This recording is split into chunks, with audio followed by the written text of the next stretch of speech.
تین مقامات ایسے ہیں حدیث پاک کے اندر جس میں آقا علیہ الصلوۃ والسلام نے ریاض الجنہ کے لفظ استعمال کیے ہیں۔ سبحان اللہ۔ کون سے لفظ؟ ریاض الجنہ، یعنی جنت کا باغ، جنت کا باغیچہ۔ ایک حدیث پاک کے اندر ہے آقا علیہ الصلوۃ والسلام نے ارشاد فرمایا ما بین بیتی و منبری روضۃ من ریاض الجنہ۔ سبحان اللہ۔ فرمایا میرے گھر سے لے کر میرے منبر تک جو بھی درمیان میں جگہ ہے وہ جنت کے باغوں میں سے ایک باغ ہے۔ سبحان اللہ۔ جس نے ریاض الجنہ مدینے میں دیکھی ہے اللہ اس کو پھر دکھائے، جس نے نہیں دیکھی اس نے تصویروں میں تو دیکھی ہی ہوگی۔ دیکھی ہے نا ریاض الجنہ؟ کدھر ہے ریاض الجنہ؟ بولیے جی سارے۔ مدینہ شریف میں حضور کی بارگاہ میں، مسجد نبوی میں۔ کہاں پہ؟ حضور کے گھر سے لے کر منبر تک۔ سبحان اللہ۔ حضور نے فرمایا وہ جو جگہ ہے وہ جنت کے باغوں میں سے ایک باغ ہے زمین پر، لیکن جنت کا ٹکڑا ہے، جنت کا باغ ہے۔ دوسرا مقام کیا ہے؟ وہ بھی حدیث پاک ہے۔ حضور نے فرمایا القبر روضۃ من ریاض الجنہ اور حفرۃ من حفر النار۔ حضور نے فرمایا قبر جنت کے باغوں میں سے ایک باغ ہے یا جہنم کے گڑھوں میں سے ایک گڑھا ہے۔ ایک ریاض الجنہ میں جانے کے لیے پیسے لگانے پڑیں گے، ٹکٹ کروانا پڑے گا، وہاں پہنچنا پڑے گا، پھر جا کے کوئی ریاض الجنہ میں جا کے بیٹھے گا، نفل پڑھے گا، تہجد پڑھے گا، صلاۃ و سلام پڑھے گا، ذکر اذکار کرے گا۔ ایک ریاض الجنہ ہے قبر، اس میں آپ ابھی نہیں جا سکتے جب تک آپ کے سانس ہے، وہ آپ تب ہی جائیں گے جب مر جائیں گے۔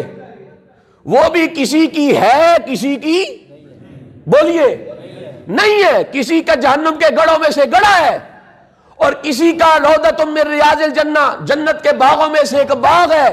اللہ سب کی قبروں کو ریاض الجنہ فرمائے، جن کے ماں باپ چلے گئے ان کے ماں باپ کی قبروں کو ریاض الجنہ بنائے۔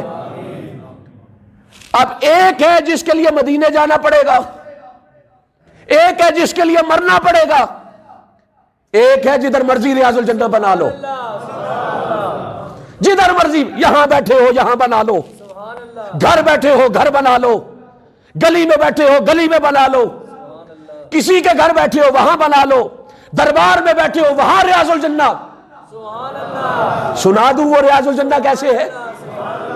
آقا علیہ الصلوۃ والسلام نے ارشاد فرمایا اذا مررتم بریاض الجنۃ فارتعوا، جب ریاض الجنہ جنت کے باغ سے گزرو تو کچھ کھانا پیتا کرو، کھایا پیا کرو جب ریاض الجنہ سے گزرو۔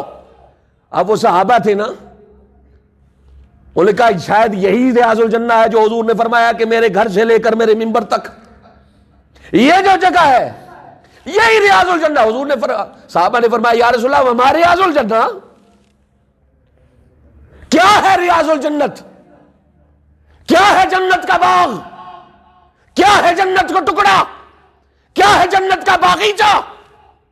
اب انہوں نے وہ ریاض الجنہ پہلے سے دیکھا ہوا تھا، بلکہ وہ اکثر رہتے ہی ریاض الجنہ میں تھے اور جنت میں ہی رہتے تھے صحابہ کرام۔ اب سوال کرنے والے زندہ تھے، قبر میں تو گئے نہیں تھے۔ حضور نے فرمایا میں تمہیں بتاتا ہوں ریاض الجنہ کیا ہے۔ صحابہ نے پوچھا وما ریاض الجنہ، جنت کا باغ کیا ہے؟ ریاض الجنہ کیا ہے؟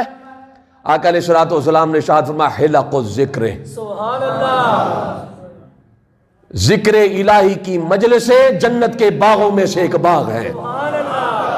یہ بھی ریاض الجنہ ہے۔ مسجد میں بیٹھ کے چند لوگ اللہ اللہ کرنے لگے، جنت کے ٹکڑے میں بیٹھے ہوئے ہیں، جنت کے باغ میں بیٹھے ہوئے ہیں، ریاض الجنہ میں تشریف فرما ہے۔ اگر کسی نے گھر میں کمرے میں ذکر کے الہی کی مجلس سجا لی وہ بھی ریاض الجنہ میں بیٹھا ہوا ہے۔